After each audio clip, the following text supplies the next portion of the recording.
Welcome to Mansplaining, a podcast about the interesting things and unexpected discoveries you can make if you just take the time to learn.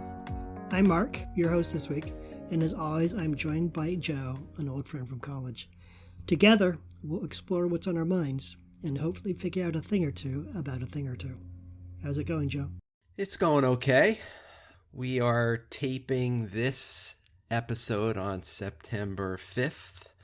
And the interesting thing about that is that my wife, who's a college professor, has just gone back to teaching full-time in person at her college. And my son, who's a college student, has gone back to resuming full-time in-person classes.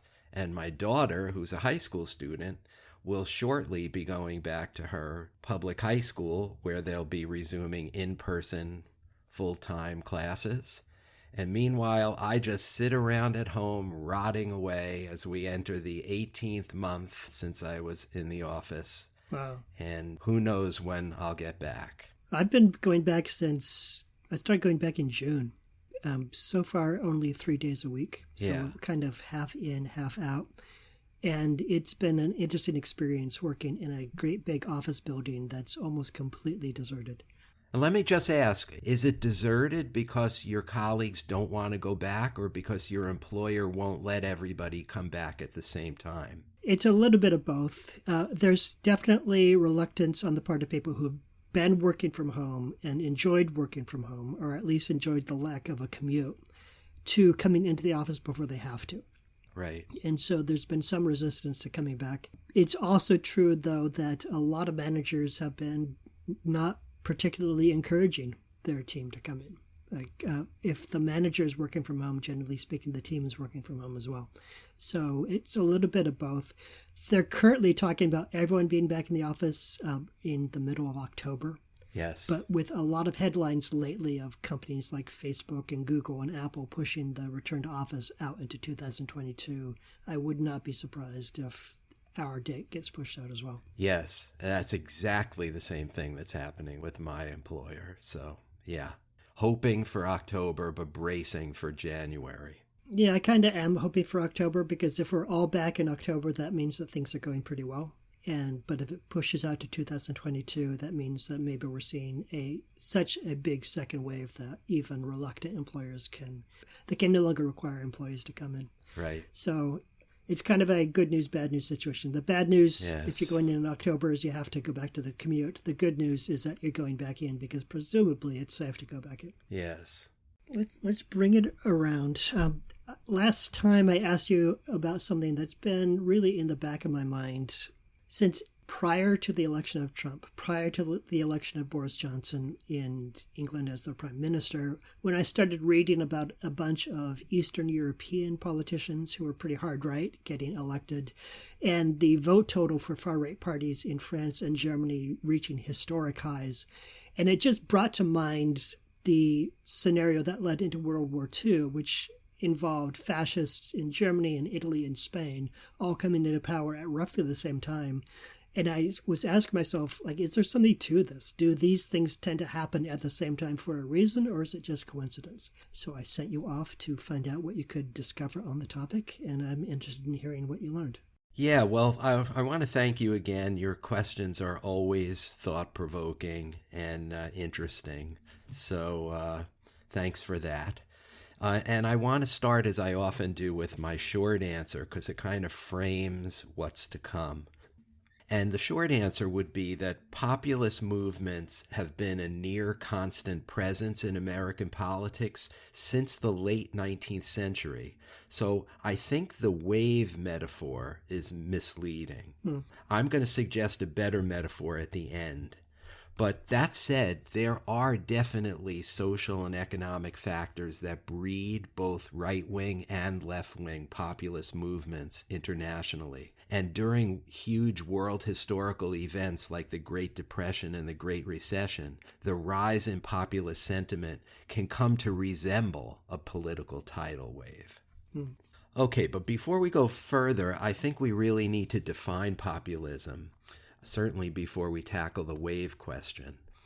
Wikipedia describes populism as, quote, a range of political stances that emphasize the idea of the people and often juxtapose this group against the elite, end quote. Yeah. And according to the political scientists Daniela Albertazzi and Duncan McDonnell, at its most basic level, the ideology of populism, quote, pits a virtuous and homogeneous people against a set of elites and dangerous others who are together depicted as depriving or attempting to deprive the sovereign people of their rights, values, prosperity, identity, and voice, end quote. So the fundamental dichotomy of populism is between the people and the elites. In the populist way of thinking, the elites, who comprise the establishment in all its forms, whether political, economic, cultural, or media, the elites are always characterized as selfish and corrupt. Whether left or right, populists hate the fat cats. Mm. A left-wing populist social movement like Occupy Wall Street, for example, described the battle as between the 99% and the 1%. The right-wing Tea Party movement borrowed imagery from our colonial history of the tyrannical British government imposing its will on American taxpayers. It's the same basic construction of a small but powerful elite unwilling to accede to the demands of the much larger and greatly aggrieved common folk, the people. Right. So the one thing that can reach across the divide between Democrats and Republicans today is that we all hate the 1%? Yes, I think that's a fair statement, yes. It's easier to kind of pigeonhole and characterize the elite, and there are commonalities like you just said. But who are these people? That's the critical factor in distinguishing between left and right populist movements. Some aspects of the people tend to be static. The people are always morally good and virtuous. They're usually from the heartland. They're often depicted as heroic underdogs. But when it comes to their ethnicity, class, or national origin, the people are defined much more fluidly and often in exclusionary ways. Political scientists point to certain family resemblances between populist constituencies, but they acknowledge that there's no coherent tradition unifying all of them. Left-wing populists have claimed to represent workers, oppressed people, women, people of color, and other marginalized groups, while for right-wingers, the people are usually a more homogeneous group of white people. Right-wing populism is also frequently conflated with nationalism, with the people and the nation becoming interchangeable. Populism is seen by academics as a thin ideology. And what I mean by that is not substantial enough to provide its own blueprint for societal change. For that reason, its charismatic leaders often attach it to thicker ideas like liberalism, conservatism, socialism, nationalism, or even fascism. To put it in terms that our last president would understand, populism is not the steak. It's the ketchup you put on your well-done steak. It's agnostic about the partisan political bent of its practitioners. It can be right-wing or left-wing or somewhere in between. The populist leader is often a dominant charismatic figure who presents himself, because it's almost always a him, as the voice of the people. The leader often unites his followers by making three fundamental claims. First, that the real or true people are locked in conflict with establishment elites and outsiders, the dreaded other, which I'll say more about later. Second, that nothing should constrain the will of the true people. And third, that only that leader, as the tribune of the movement, can battle the elites successfully and lead the people to the promised land. Donald Trump's line, "I alone can fix it," from his acceptance speech in 2016 is a classic example of the third claim. According to the Stanford political science Francis Fukuyama, populist leaders, quote, tend to be anti-institutional. They oppose courts, the media, bureaucracies, and any check and balance institution that stands in their way, end quote. Many people cite former President Trump as a right-wing populist and Senator Bernie Sanders as his left-wing populist counterpart. Interestingly, Trump and Sanders compete for the same types of people and against the same types. What I mean by that is they appeal to largely white, largely less educated, largely male voters who may or may not have jobs, who see themselves as victims, and who fear and feel threatened by large establishment institutions or international treaties like NAFTA and the corrupt politicians and oligarchs who support or draw their power from those things. The commonalities running through all populist movements, no matter where they are on the ideological spectrum, are things like anti-globalization, economic nationalism, a focus on safety, and hostility not just to political elites, but to politics itself. Yeah, that makes me think of the Bernie or bust voters. Yes. Back when the left was very aggravated that someone who would support Bernie Sanders might then turn around and vote for Donald Trump in the general election, which seemed incomprehensible at the time. But the way you're framing it now, like, of course, they shifted from one populist candidate to the surviving populist candidate. Yes, very good point. I had not considered that, but that fits perfectly with what I'm arguing here. Some scholars see populism as an overly vague and unhelpful term. It's often used pejoratively to describe demagogic politicians who, quote, present simplistic answers to complex questions in a highly emotional manner, end quote. Or opportunists who simply seek to please voters without rationally considering what policies would be best for those voters. But this is not to say that populism has no substance. It can arise from serious and legitimate concerns about the efficacy of certain institutions. For example, the failure of mainstream political parties to address issues that the citizenry is concerned about, or the failure of institutions to deliver policy outcomes that better the everyday lives of those citizens.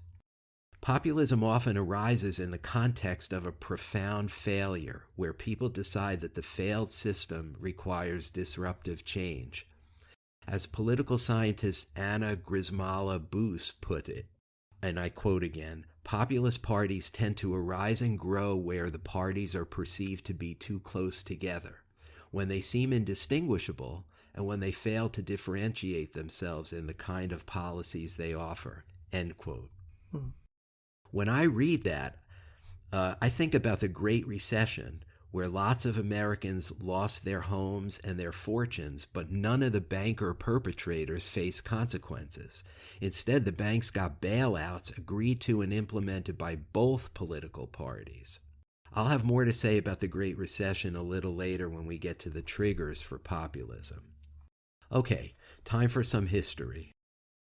The term populism came into use in the 1890s to describe the People's Party in the U.S., which stood up for agrarian workers against the urban elite, and whose stated goal was to, quote, get rid of the plutocrats, the aristocrats, and all the other rats, end quote.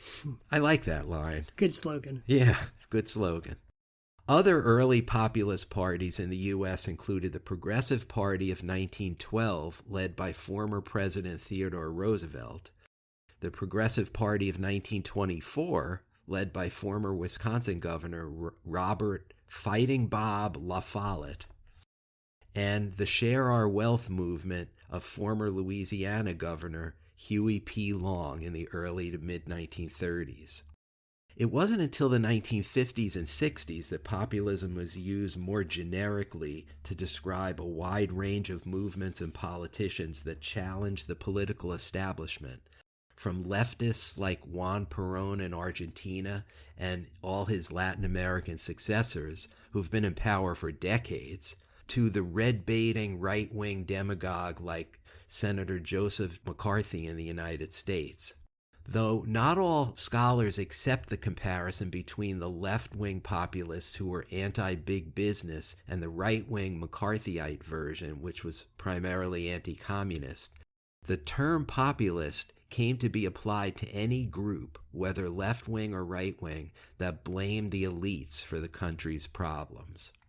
In the early 20th century, the Marxists taking over Russia and the proto-fascists in Italy both flirted with populism in their public pronouncements, but those movements ultimately came to power with a small and all-powerful elite that was utterly disdainful of the masses, which is not exactly the definition of populism I just articulated. That's why historians and political scientists don't use the term populist to describe the rise of the Soviet Union after World War I or the fascists in Europe in the 1930s. But getting back to the USA, by the late 1960s, when large groups of left-leaning Americans mobilized in support of civil rights or in opposition to the Vietnam War, and assassinations and street violence led to American politics becoming more polarized, some Republicans recognized the utility of co-opting populist rhetoric to galvanize their base.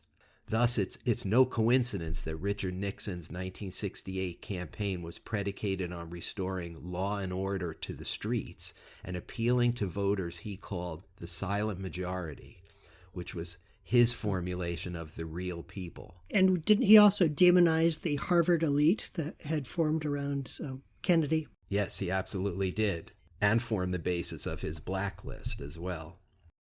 Right-wing populist rhetoric also fueled the two most successful third-party presidential campaigns of the late 20th century. George Wallace, who ran against Nixon and Hubert Humphrey in 1968, and Ross Perot, who challenged President George H.W. Bush and Bill Clinton in 1992.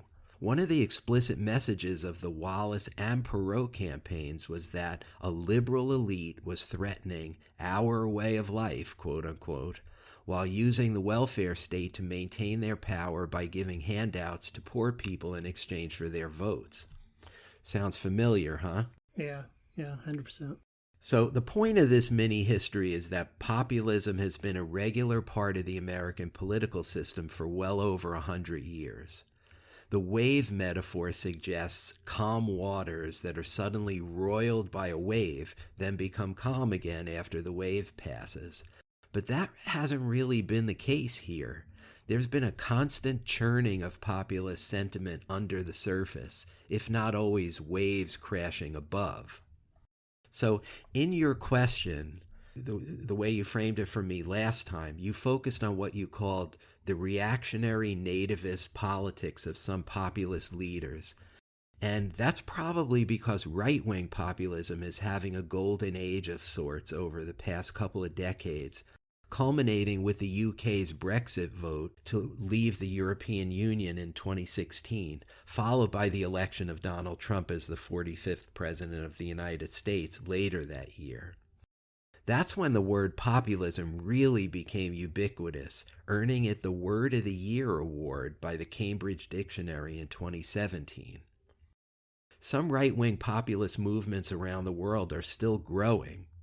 As you mentioned at the beginning, the share of votes going to populist parties in Europe has more than tripled since 1998, helping right-wingers gain government posts even in places where they didn't win national elections. Marine Le Pen's National Front in France was trounced in 2017, receiving a third of the vote in losing to Emmanuel Macron. But that total was inconceivable only a few years earlier, and they may get an even larger share of the vote in next year's elections. Here's just a partial list of current world leaders who are thought of as right-wing populists. Rodrigo Duterte in the Philippines, Narendra Modi in India, Jair Bolsonaro in Brazil, Boris Johnson in the UK, Andres Manuel Lopez Obrador in Mexico, Recep Tayyip Erdogan in Turkey, and Viktor Orban in Hungary. You can make an argument that Vladimir Putin in Russia and Xi Jinping in China have evolved into populists in recent years, certainly based on their rhetoric. And then there's the recently deposed Benjamin Netanyahu, who started as a centrist, center-right politician, but morphed into a rabid populist in his later years. And of course, Trump here in the US of A, I think it's fair to say that that number of concurrent leaders constitutes a wave. Yeah. Now, in 2019, The Guardian newspaper in the UK commissioned a study that analyzed the speeches of nearly 140 world leaders from 40 different countries who served since 1990. The study assigned a populism score to each speech based on how many populist ideas and catchphrases were in it, as measured by textual analysis. What it found was that populist rhetoric had more than doubled since 1990. The report identified 46 populist leaders or political parties that held office in 33 countries in the 30-year period between 1990 and 2019, during which time the number of populists in power had increased fivefold. The most significant expansion of populist rhetoric took place in the last 5 years of the study, from 2014 to 2019. And the study also determined that the total population living in a country led by a somewhat populist to very populist leader increased from about 120 million people in 2002 to more than 2.5 billion people in 2019. Wow. That's a huge increase. Now, the leaders rated as at least somewhat populist in this study included left-wingers like Hugo Chavez and Nicolas Maduro in Venezuela, or Evo Morales in Bolivia. But there was a much larger contingent of right-wingers, like all the names I mentioned a minute ago, plus people who are no longer in office like Silvio Berlusconi in Italy. The head of the study commented that, quote, "It's extraordinary to see the levels of populism in Europe and North America beginning to approach what we see in Latin America," end quote. Yeah. Okay, so with that as the foundation, now I want to turn to the heart of your question, the factors that might create a populist wave like that. There seem to be two primary drivers. The first, and I think the most important, is deep economic crisis, which increases inequality and leads to the gradual rejection of the party seen to be complicit in creating it. In the USA, the Great Depression led directly to the rejection of the Republicans who had occupied the presidency for the prior 12 years and the election of Franklin Delano Roosevelt, the patrician multimillionaire who was arguably America's first populist president. FDR's New Deal agenda provided massive amounts of public aid and development, which was a radical departure from the laissez-faire economics that had dominated American elite thinking before that time. FDR described his program in explicitly populist terms, arguing that prosperity depended on plans, quote, "that build from the bottom up and not from the top down, and that put their faith once more in the forgotten man at the bottom of the economic pyramid," end quote. Yeah. So the people against the elites again. Right. The devastating effects of the Great Depression also led within a decade to the victory of the fascist movements you mentioned in Italy, Germany, and Spain.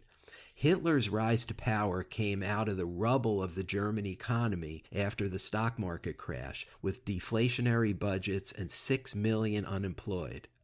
At the beginning, fascism was a nationalist and anti-capitalist movement. In time, its attacks were confined to liberal capitalism, especially international finance, with the dog whistle of anti-Semitism. But as I mentioned earlier, fascism in power was most definitely not populist, but its rhetoric in ascending to power employed populist themes. More recently, Vladimir Putin's elevation in Russia followed the chaotic aftermath of the collapse of the USSR, where economic productivity dropped almost in half during the 1990s. And the Great Recession of 2008-2009, which was the largest worldwide economic downturn since the Great Depression, led directly to anti-establishment rhetoric and the emergence of new populist movements in Europe and the US. Populist parties came from virtually nowhere to gain strong representation in 11 out of 33 European governments, as even highly educated people began voting for them after experiencing economic insecurity. And here at home, the prevailing belief was that the political establishment failed to ameliorate the people's economic and social woes in the wake of the recession, and that contributed to the formation of the Tea Party and Occupy movements that I mentioned earlier, as well as the anti-establishment Trump and Sanders coalitions. Everyone wanted to drain the swamp. Now, the other driver of populist movements, I believe, is rising immigration. Many European nations have been taking in massive numbers of economic, political, and climate refugees from the developing world for decades. In the U.S., between 1970 and 2014, the percentage of foreign-born Americans nearly tripled from 4.7% to 13.7%, with immigrants born in Mexico making up a significant portion of that growth. Like economic woes, rising immigration also creates social anxiety for large swaths of people who believe falsely that the newest immigrants are taking jobs away from native-born citizens, which only stokes the populist narrative of the failure of political elites to prioritize the people over the outsiders. Yeah. In that context, is it any wonder that a populist demagogue like Donald Trump would emerge to say that curbing immigration, and particularly Mexican immigration, was the key to making America great again? They were rapists and criminals, and that's why we needed a wall to keep them out. Of course, reducing the number of foreign-born workers is more likely to prevent America from being great again, because our aging population is already putting severe strain on the Social Security system as masses of baby boomers retire and the workforce shrinks without an adequate number of replacement workers. Right. Yeah. That's an inconvenient truth for the populists, though, and you'll only hear it from elite economists. Yeah, I can't imagine very many of Donald Trump's voters are really aching to take up those migrant laborer jobs. Correct. Immigrants are taking the jobs that Americans don't want rather than the jobs that Americans are trying to keep. Yes, they're cleaning the diapers of our children and driving the school buses and harvesting the crops. And working at a wage that we would not accept, which drives the price of goods down, which improves the quality of life of those who don't need to have those jobs. Absolutely true. That's the sort of thing that the elite would definitely say. Absolutely true. So my considered opinion, Mark, is that populism arises to address legitimate ills in the body politic, but it's just not a great vehicle for healing those ills. As I mentioned earlier, populist movements often raise important questions that have been too long de-emphasized, and they promise institutional reforms to address those questions. That's necessary and important for the health of any nation. The problem with populism as a form of politics is that it raises these issues primarily to rile up its supporters and divide the larger society. It encourages a binary worldview in which the world is comprised of us and them, with them seen not as well-meaning people with differing priorities and values, but as evil others. A worldview that emphasizes the in-group's purity against the hopeless immorality and corruption of the out-group is one in which compromise is impossible. Yeah. The conventional wisdom is that populist parties operate best as protest parties, and that protest parties can't govern, since entities that reject politics don't generate policies, they react to them. Right. And when that entity assumes power, it can't protest itself. Right. Yeah. The Trump presidency did nothing to upend that conventional wisdom. And Republicans generally seem utterly incapable of governing now that they're in the thrall of populist fever. I have a fair amount of sympathy for the idea that Democrats and Republicans grew too close together and were basically just focused on getting reelected. I have sympathy for that point of view. Yeah. So I'm on the same page with populists on that. But if your basic premise is that government itself is the problem, then once you become the government, there's nothing you can do with that power. Yes. Like you have defanged yourself before you had the opportunity to do anything with the office. Yes, exactly. And there's also kind of a logical fallacy in when the populists take control. I mean, think about this. After all the anti-elite rhetoric, don't they cease to be populists after they acquire power and become the political elite that they once railed against? Absolutely, yeah. I think the wheels of democracy rely on mutual respect and a vigorous exchange of ideas, leading to legislation that's in the best interest of all the people. Those wheels fall off when the populists are driving. The polarized political climate of the United States, in which the passion resides with the populist MAGA minions and Bernie bros at either pole, while a small group of pathetically ineffective centrists insist on following norms that no longer exist, that's not exactly a blueprint for functional democracy. It's a place that will probably see more January 6th style insurrections than bipartisan deal-making. In this current turbulent moment with a sluggish economy, politics becoming more and more tribal, trust in government seemingly non-existent, and outright lies and paranoia deeply infecting our national discourse, the continuation of the current right-wing populist wave might seem inevitable. After all, these are exactly the conditions in which populism grows and flourishes. You might think that the shock to the worldwide economy caused by COVID-19 would only give oxygen to the populists. But here's the thing about that. The populists are already in control. They've been running many large and small governments around the world for years now, and they're not doing a very good job. After their disastrous handling of COVID, with angry voters looking for the next set of bums to kick out, they're the next set of bums. Yeah. As for the future of populism, my impression is that the populist wave of the last 20 to 30 years appears to be ebbing as voters worldwide begin to reap the consequences of populists in power.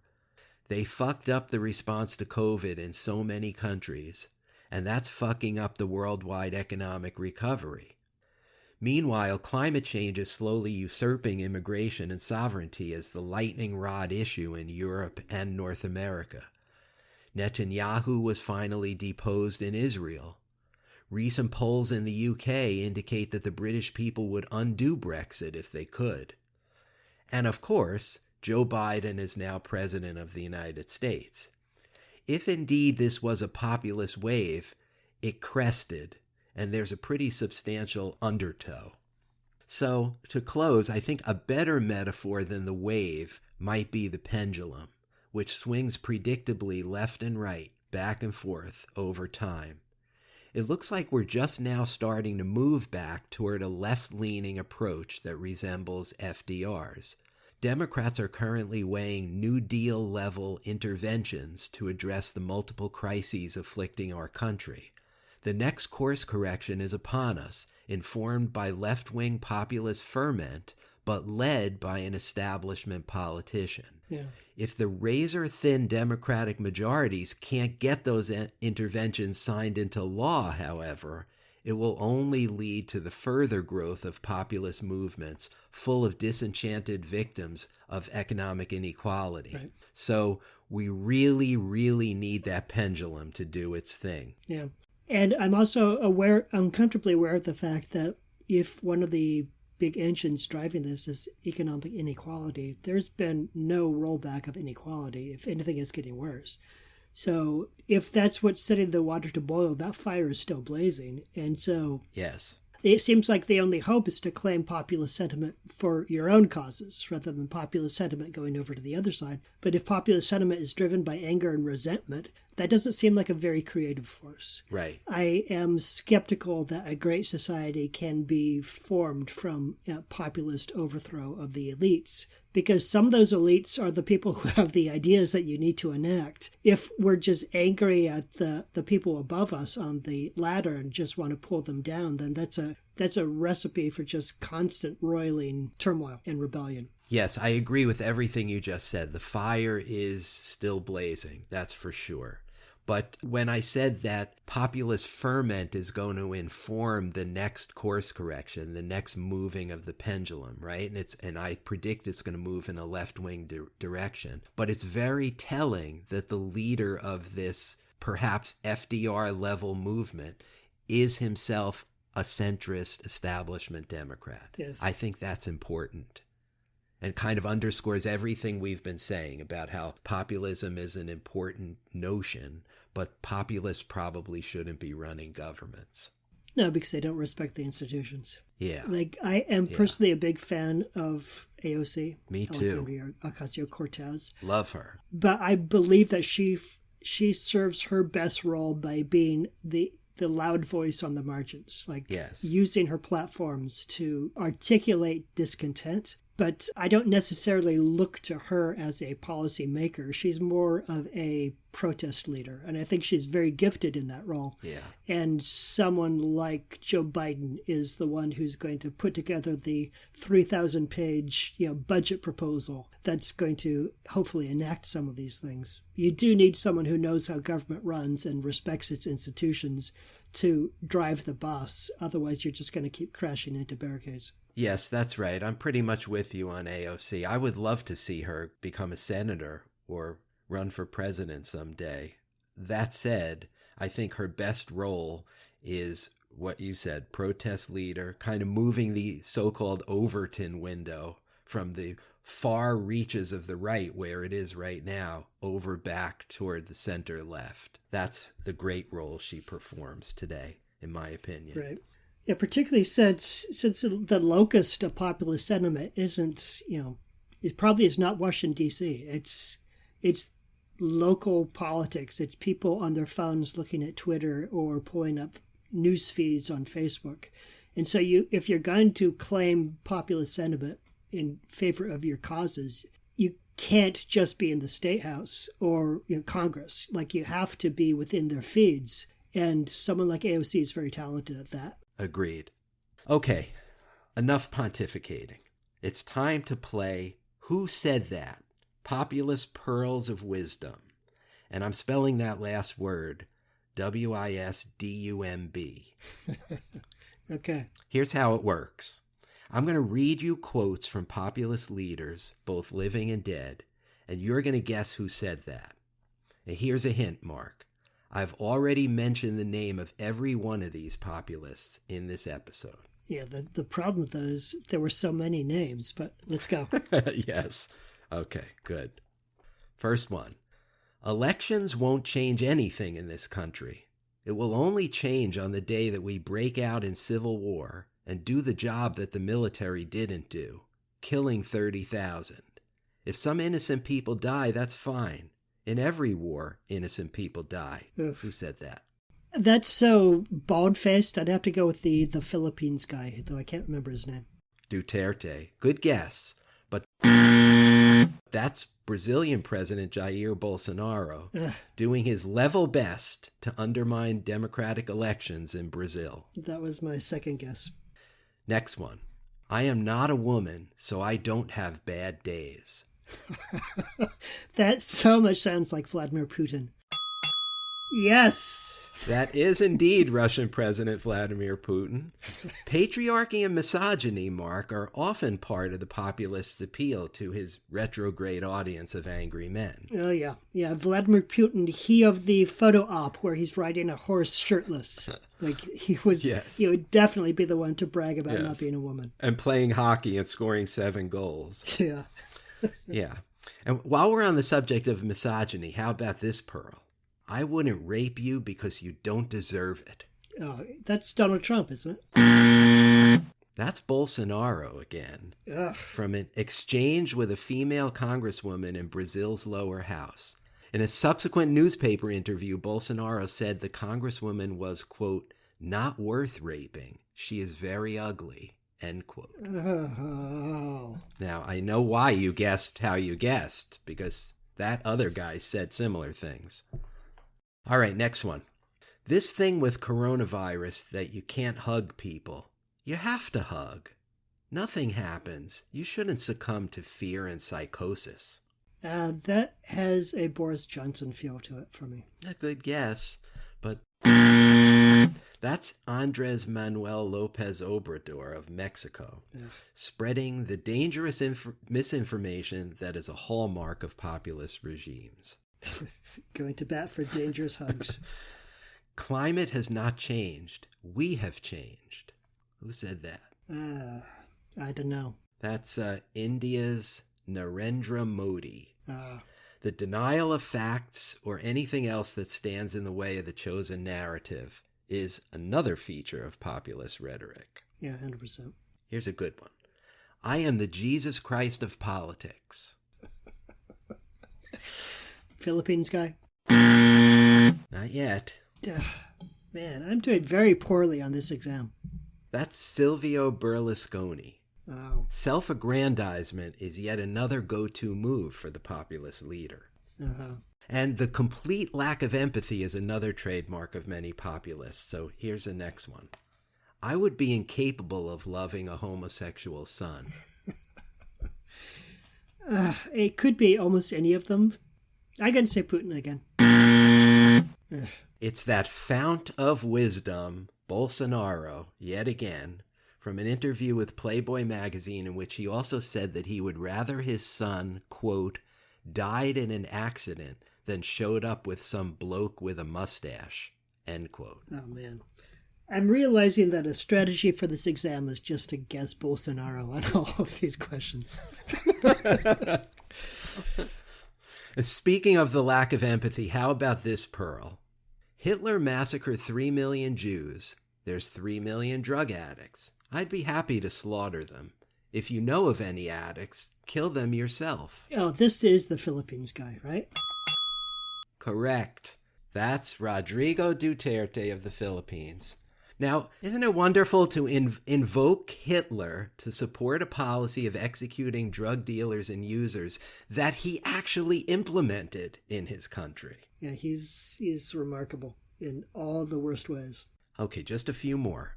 Ad hominem attacks are another page in the populist playbook, like this one. You are a donkey, Mr. Danger. You are a coward, a killer, a perpetrator of genocide, a drunkard, a liar, an immoral person, Mr. Danger. You are the worst, Mr. Danger. The worst of this planet, a psychologically sick man. So who said that, and an extra credit if you can guess who he said it about? Who this Mr. Danger antagonist is. Sounds like a speech from a very bad James Bond knockoff novel. We haven't heard Netanyahu's name yet, so I'm going to guess him. That was Hugo Chavez referring to George W. Bush in 2006. Right. And in fairness, he also called Obama a clown. And I threw in Chavez just to show that left-wing populists are also capable of wisdom. All right. How about this one? The best migrant is the migrant who does not come. It's either Donald Trump or someone with whom Donald Trump has a lot in common. Yeah, it's Tucker Carlson's favorite politician, Viktor Orban of Hungary, articulating another aspect of populism, nativism, the belief that the homeland of the true people must be protected from outsiders. And here's the last one. Thank God. Yeah, you're flunking this exam, Mark. It's gone very poorly for me. Democracy is like a streetcar. When you come to your stop, you get off. Oh, because you've elected the guy who should be in power forever. Yep.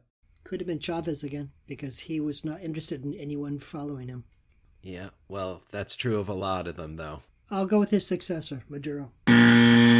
This is Turkey's Recep Tayyip Erdogan, expressing the populist belief that democracy is optional when it thwarts the will of the leader, like himself. Yes. But did you notice, Mark, who I didn't quote in that long bunch of quotes? I guess not. Who did you not quote? Donald Trump. Oh, really? And I did that for a reason. I wanted to show how similar the populist rhetoric around the world really is. Trump is not sui generis. No. That's for sure. Which raises the question, to what extent is someone like Trump acting consciously in following a script versus just, it's a groove that all of these leaders fall into? Like, how many of them are reading each other's press clippings and thinking, oh, that's a good turn of phrase, yeah, versus just being led by the nose by their own ideology? Yeah, good question. I mean, I guess after Trump was president and had this staff assembled to write speeches for him, they could very well have borrowed from some of the pearls from Bolsonaro and those other people. But my view of Trump has always been that he's kind of the id. He's a walking id, you know? Yeah, it is true. Now that I think about it, even if he had a script, I have trouble imagining that he would stick to it. Right.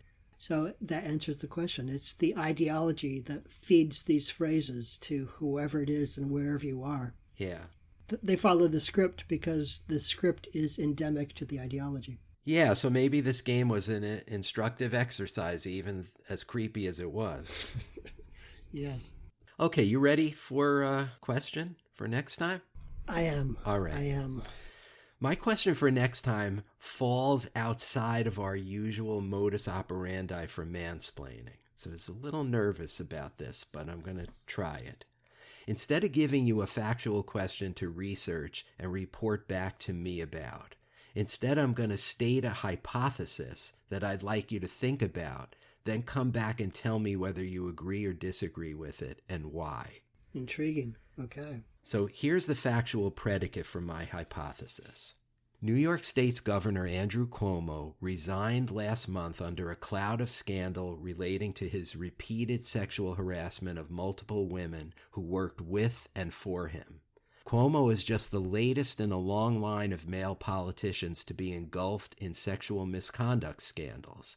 In my state of New York alone, sexual misconduct has taken down 2 governors, an attorney general, and a former congressman in just the last several years. Nationally, the list of accused sexual predators is absurdly long. Bill Clinton, Mark Foley, Dennis Hastert, John Edwards, Trent Franks, Al Franken, Roy Moore, John Conyers, Matt Gaetz, and many others. And those are just the ones who got caught. And I haven't even mentioned the credibly accused serial rapist who served as president until this past January. So, with that as the tease, here's my hypothesis. I think it's not a coincidence that so many successful politicians engage in sexual misconduct. I suspect the Venn diagram of the populations of male politicians and male sexual predators has a lot of overlap. For politicians, I think there's a straight line connection to be made between their chosen profession and their sexual predations, and that straight line is the thirst for power. Do you think my hypothesis has merit? Okay. I will take that away and ponder it, and I'll do some research on this. I won't just come back with an opinion. Of course. Go wherever it takes you. Yes. Looking forward to discussing it with you. So that's it for this week. If you have any thoughts on this episode or would like to leave comments on previous episodes, we have a Facebook page, which you can find at Mansplaining Podcast. I hope you come by, like our page, leave a few comments, or even pose a question, and we might answer it in a future episode. We look at it. We do. Probably more often than we should admit. We check it fairly regularly. If you'd like to help other people discover this podcast, please leave us a rating and review on iTunes or Spotify or wherever you get your high-quality podcasts. That's all for this week. Thank you for spending time with us. Talk to you next time. That's it for this edition of Mansplaining. Mansplaining is brought to you by Joe and Mark and nobody else.